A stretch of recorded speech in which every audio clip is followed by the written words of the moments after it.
जी हाँ मित्रों और प्रिय विद्यार्थियों, जैसा कि आपको विदित है कि हम लोग भारत की कार्यपालिका के तहत राष्ट्रपति के ऊपर सूचनाएं साझा कर रहे थे। तो राष्ट्रपति की जब शक्तियां पढ़ रहे थे, शक्तियां पढ़ने के बाद राष्ट्रपति की आपातकालीन शक्तियों की जब चर्चा की, तो अब हमें यहाँ एक छोटा सा टॉपिक बचता है, आपातकाल का प्रवर्तन।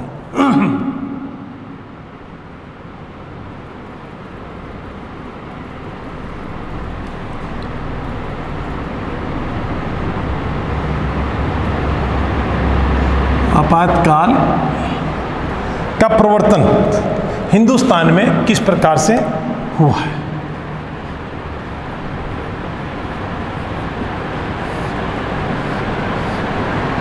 एक, दो और तीन।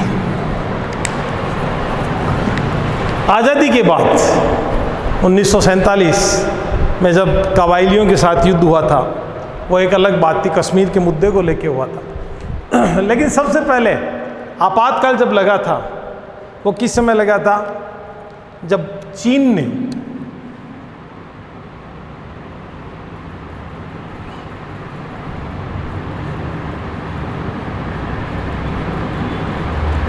बाह्य आक्रमण किया था। चीन ने जब बाह्य आक्रमण किया था, अर्थात हिंदी चीनी भाई भाई के नारे लगाते गए, अक्साई चीन की तरफ वो आगे बढ़ते गए और अपनी जो बैलिस्टिक माइन्स थी उनको वो छुपाते गए, और एक दिन अचानक उन्होंने हमला बोल दिया और भारतीयों के पीठ में उन्होंने खंजर भोंका। ऐसी स्थिति आ गई। उस समय भारत के प्रधानमंत्री कौन थे?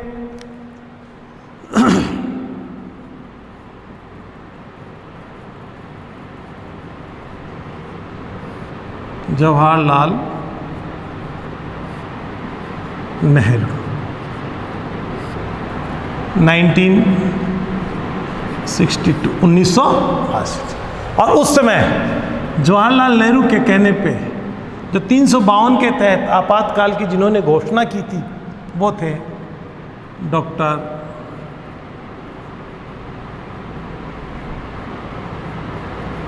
सर्वपल्ली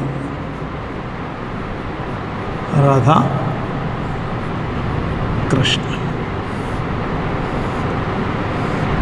डॉक्टर सर्वपल्ली राधाकृष्णन ने आपातकाल की घोषणा की थी। कब? चीन ने जब बाह्य आक्रमण किया था। तो देखिए, संविधान संशोधन से पहले अनुच्छेद 352 के लिए क्या व्यवस्था थी कि बाह्य आक्रमण एवं आंतरिक अशांति की स्थिति में अनुच्छेद 352 के तहत राष्ट्रीय आपातकाल की व्यवस्था बताई गई। वो पूरे देश में भी हो सकती है या किसी क्षेत्र विशेष में भी हो सकती है। अब देखिए, दूसरा मुद्दा जब आता है तो कहते हैं जब बांग्लादेश की बात हुई थी, बांग्लादेश के निर्माण की बात हुई थी, और बांग्लादेश के जब निर्माण की बात हुई थी उस समय आप ये मान के चलिए कि 1971 1971 1971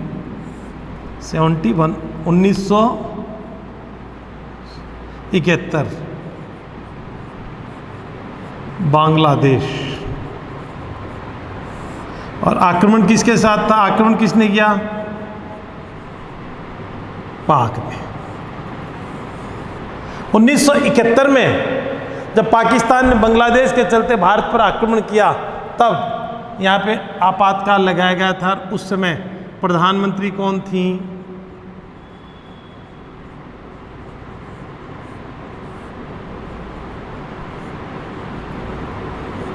श्रीमती इंदिरा गांधी। और उस समय के राष्ट्रपति, जिनको इंदिरा गांधी ने मात्र एक समाचार दिया था, और उस समाचार के चलते ये ऐसा किया गया कि वीवी गिरी साहब, राष्ट्रपति महोदय साहब, कि राष्ट्र पर बाह्य संकट है, इसलिए वीवी गिरी वराह वेंकट गिरी। तो ये कौन थे उस समय? राष्ट्रपति। और ये खत्म कब हुई? ढाका के स्टेडियम में। बांग्लादेश की राजधानी क्या है? ढाका के स्टेडियम में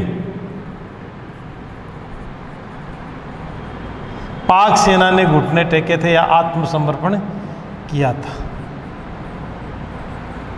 कौन थे? जनरल नियाजी।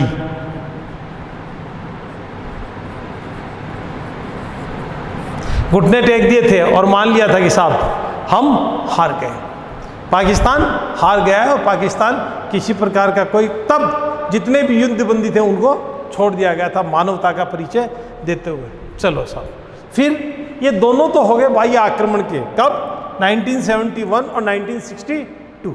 अब एक जो आता है 25 जून 1975, 25 जून तो उस समय तत्कालीन प्रधानमंत्री भी कौन है? श्रीमती गांधी। और ये किसका फोन करती हैं? उस समय के राष्ट्रपति, बहुत ही संजीदा और बहुत ही समझदार व्यक्ति, जिन्हें वो फ़ोन करती हैं। और फ़ोन करने के बाद उन्हें कहती हैं कि देश के आंतरिक हालात अच्छे नहीं हैं, तो डॉक्टर फखरुद्दीन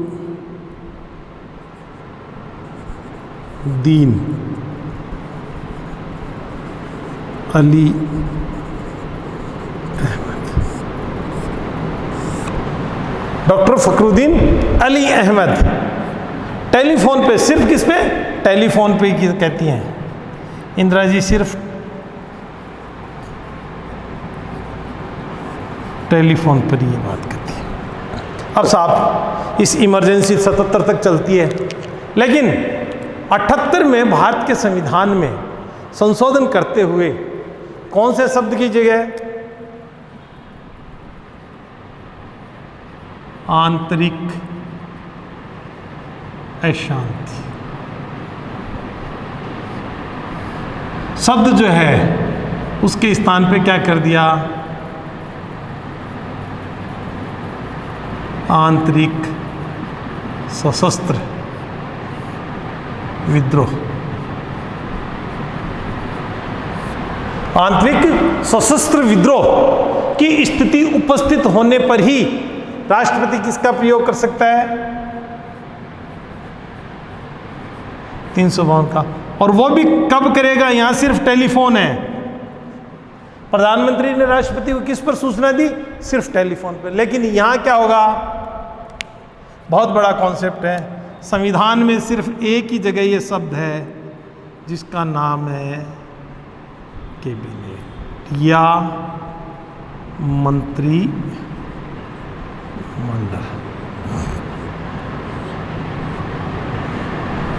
राष्ट्रपति कब घोषणा करेगा? कैबिनेट या मंत्रिमंडल के।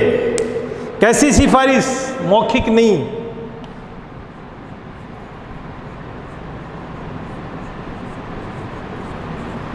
लिखित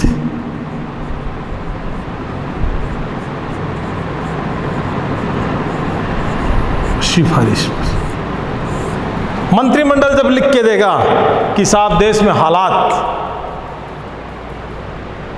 इस कदर खराब हो गए हैं कि बगैर आपातकाल के उनमें सुधार कर पाना बहुत मुश्किल है, तब कैबिनेट, मंत्रिमंडल, कैबिनेट या मंत्रिमंडल की लिखित सिफारिश पर अगर राष्ट्रपति के पास प्रस्ताव जाता है तो राष्ट्रपति इन सब में बाह्य आक्रमण एवं आंतरिक अशांति की स्थिति में राष्ट्रपति वहाँ पर आपातकाल की उद्घोषणा करता है।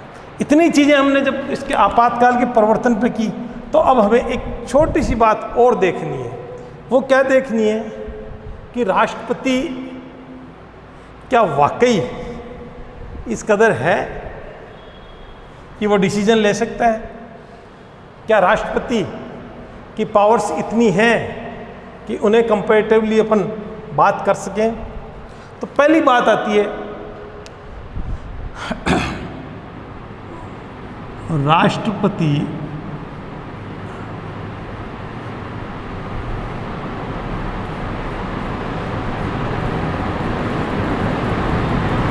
ब्रिटेन के राजा के समकक्ष।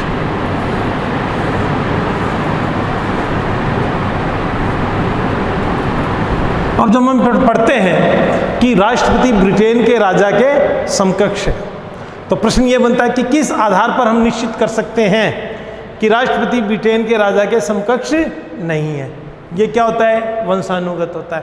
भारत का राजा क्या नहीं होता? वंशानुगत नहीं होता। तब डॉक्टर राजेंद्र प्रसाद ने इस कथन का विरोध किया। किसने? डॉक्टर राजेंद्र प्रसाद ने। किस आधार पर? कि भारत का राष्ट्रपति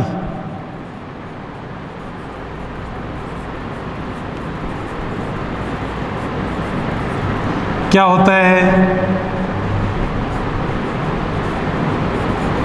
निर्वाचित होता है। भारत का राष्ट्रपति निर्वाचित होता है। ब्रिटेन के राजा की तरह क्या नहीं होता?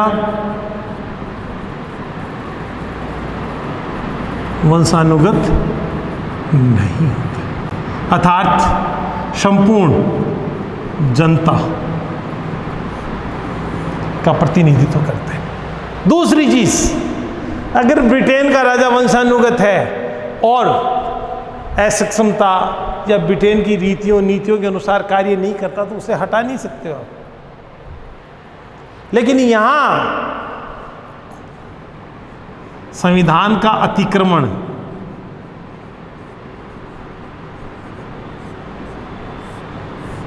और असक्षमता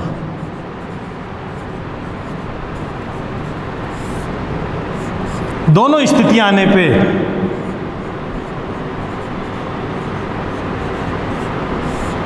राष्ट्रपति महोदय को जनता के प्रतिनिधि, एक प्रक्रिया है जिसका नाम है महाभियोग,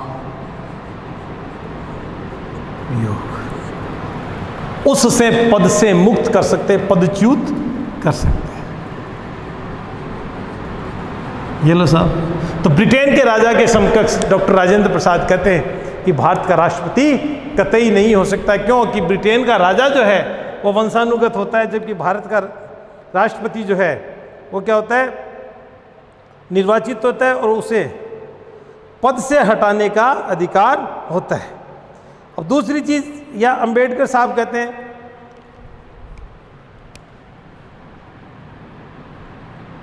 B.R. अंबेडकर क्या कहते हैं? 4/1948 कि भारत का राष्ट्रपति भारत का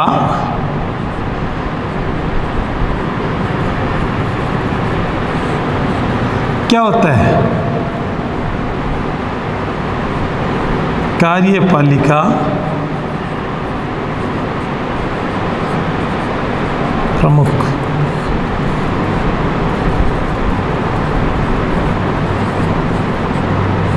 भारत का राष्ट्रपति कार्यपालिका प्रमुख होता है, जबकि ब्रिटेन में भी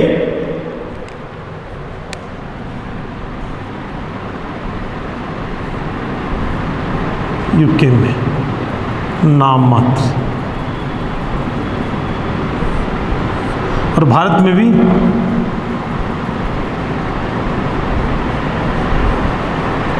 औपचारिक। और तो ब्रिटेन में भी अनौपचारिक कार्यपालिका क्या है? मंत्रिपरिषद के पास है।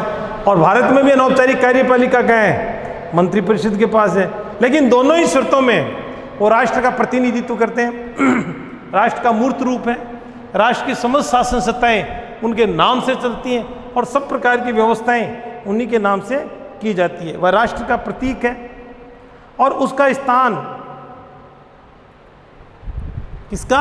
राष्ट्रपति का। और यहाँ सबसे बड़ी चीज, विदेशों के साथ जब संबंध स्थापित किए जाते हैं तो जिसको मोहर या छाप कहते हैं, उसी से तय होता है। क्यों? कि समस्त समझौते, संधियां और जितने भी मैत्रिक व्यवहार स्थापित किए जाते हैं उनके नीचे राष्ट्रपति की मोहर लगती है। और मोहर पे क्या लिखा होता है? राष्ट्रपति भारत गणराज्य। गणराज्य का मतलब वह राष्ट्र जिसका राष्ट्राध्यक्ष जनता द्वारा प्रत्यक्ष या अप्रत्यक्ष रूप से निर्वाचित किया जाता है। तो ब्रिटेन और भारत दोनों में दिन रात का असमानता है। तो बी आर अम्बेडकर साहब का कहना कि कार्यपालिका का औपचारिक प्रमुख होता है, ये गलत बात है। अब देखिए 3-4 केस हैं सुप्रीम कोर्ट के जो मैं आपको बताता हूँ। उन केसों के माध्यम से सुप्रीम कोर्ट ने राष्ट्रपति की जो स्थिति है उस स्थिति पर विचार करने के लिए कुछ व्यवस्था दी है। तो पहला केस उनका रहा है राय Sahab Ram Jamvaya. Rai Sahab Ram जमवाया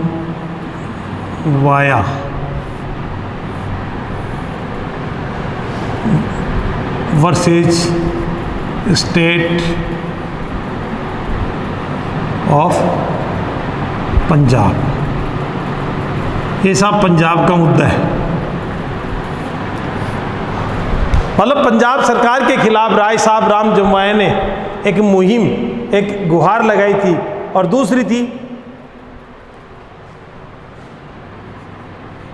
UN Rao versus Indira Gandhi.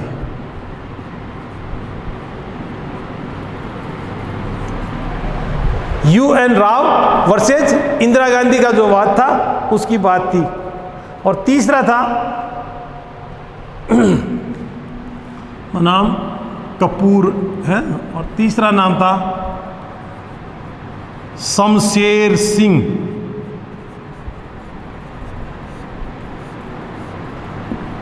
Versus state of Punjab.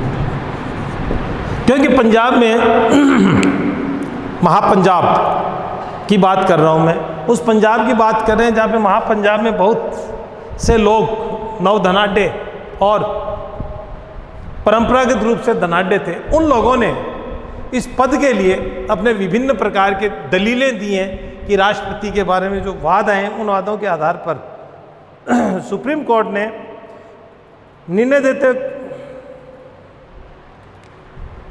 देते हुए क्या कहा, देखिए। अब यहां समझने वाली चीजें कि राष्ट्रपति को औपचारिक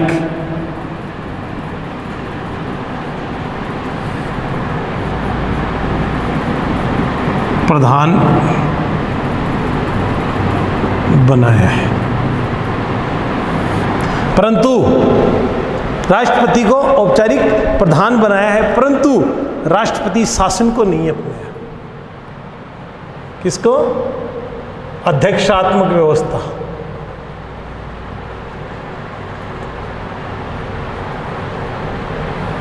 जिसको कहते हैं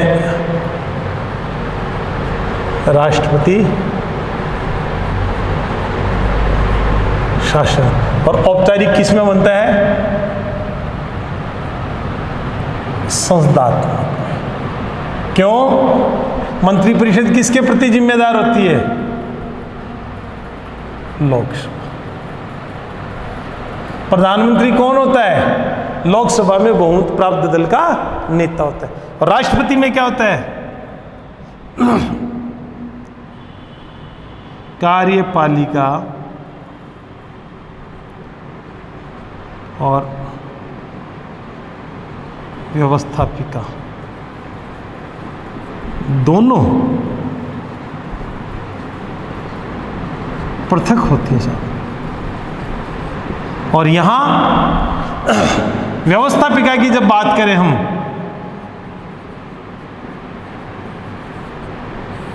व्यवस्थापिका की जब बात करें तो उसके सदन तो 2 हैं, लेकिन अंग कितने हैं? 3। कौन से हैं? लोकसभा, राज्यसभा,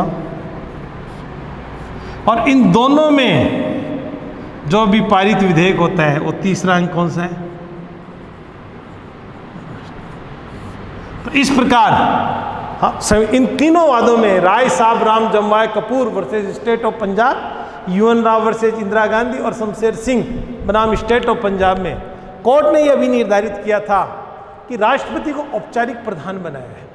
राष्ट्रपति को औपचारिक प्रधान बनाया, न कि भारत में अध्यक्षात्मक या राष्ट्रपति शासन अपनाया गया है। इस प्रकार से कि राष्ट्रपति सिर्फ और सिर्फ संवैधानिक प्रमुख है और नाम मात्र का शासक है।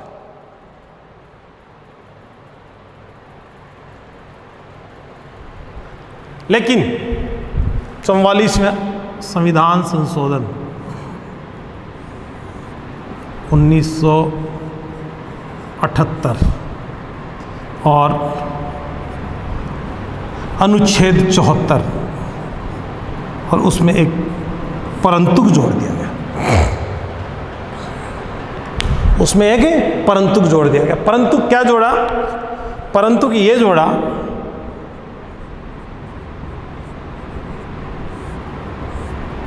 कि राष्ट्रपति पहले था क्या कि मंत्रिपरिषद द्वारा दी गई सलाह और परामर्श को मानने के लिए बाध्य है। लेकिन यहां परंतु क्या जोड़ा कि सलाह और परामर्श, सलाह और परामर्श को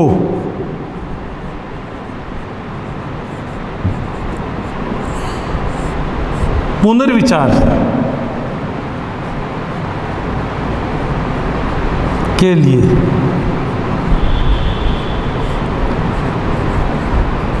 लौटा सकता है। सलाह और परामर्श को पुनर्विचार के लिए लौटा सकता है, परंतु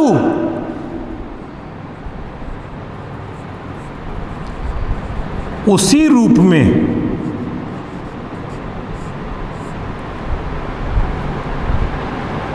मंत्रिपरिषद पुनः पारित करती है।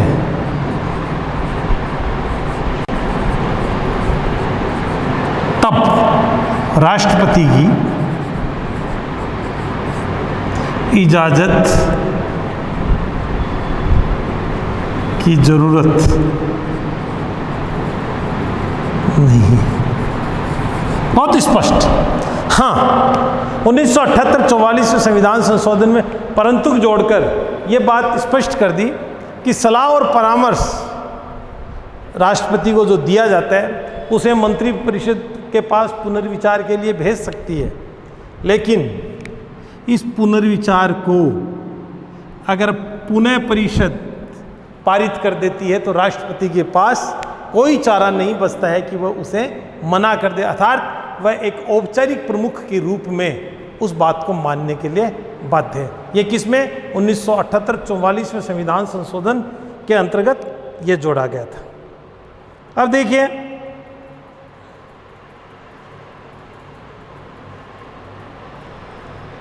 एक नाम आता है, दूसरा उदाहरण है अक्टूबर 1997। अक्टूबर 1997 और उस समय के जो राष्ट्रपति महोदय थे उन्होंने एक चीज़ कही थी कि राष्ट्रपति इज़ नॉट ए रबड़ स्टैम्प। उस समय कहा था कि राष्ट्रपति इज नॉट ए रबड़ स्टैम्प। कौन थे? KR नारायणन। और जब सरकारें बदली तो यूपी में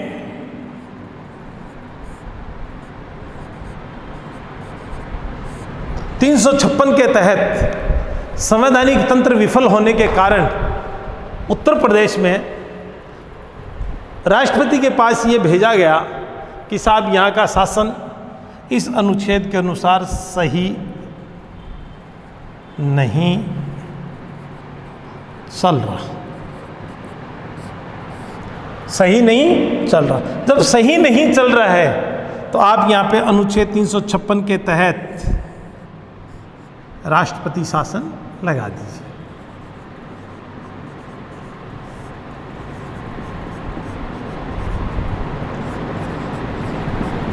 लगा दीजिए। नारायणन साहब ने क्या किया कि ये जो पुनर्विचार का अधिकार इन्हें मिला था, इस पुनर्विचार का अधिकार का प्रयोग किया और इन्होंने ये प्रस्ताव कहाँ? पुनः लौटा दिया।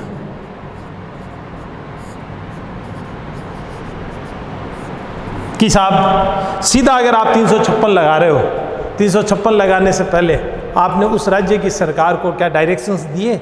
आपने उसको निर्देश दिए, उसको चेतावनी दी है? साहब नहीं दी। क्यों? कि राजनीतिक दुर्भावनाओं के कारण अगर आप ऐसा कर रहे हो तो मैं इसके पक्ष में। जो ही पुनः लौटाया तो मंत्रिपरिषद के पास पहुंचा, तब मंत्रिपरिषद ने यह सोच लिया कि बेवजह बात आगे नहीं बढ़ाए, बात को नहीं बढ़ाएं और इसको रोक दिया, इसको पुनः नहीं भेजा। अगर पुनः नहीं भेजा तो ये बात वहीं की वहीं रह गई। तो यहाँ ये परंतु से ये स्पष्ट है कि राष्ट्रपति KR नारायणन ने कब? अक्टूबर 1997 में यूपी में जब लगने वाला था राष्ट्रपति शासन की बात आई, तब उस बात को पुनः यहाँ भेज दिया। और उससे पहले क्या था? किसे? 44 में अगर प्रधानमंत्री ने फ़ोन कर दिया तो राष्ट्रपति उस उद्घोषणा को मान लेता था। तो इस प्रकार की बातें यहाँ चल रही थी। उसके बाद बिहार में भी सितंबर 1998 की बात है। बिहार में लालू प्रसाद यादव की बात है। बिहार में सितंबर 1997 और KR नारायणन इन्होंने बिल्कुल स्पष्ट कर दिया था, पुनर्विचार के लिए भेजा, लेकिन मंत्रिपरिषद ने वापस भेज दिया।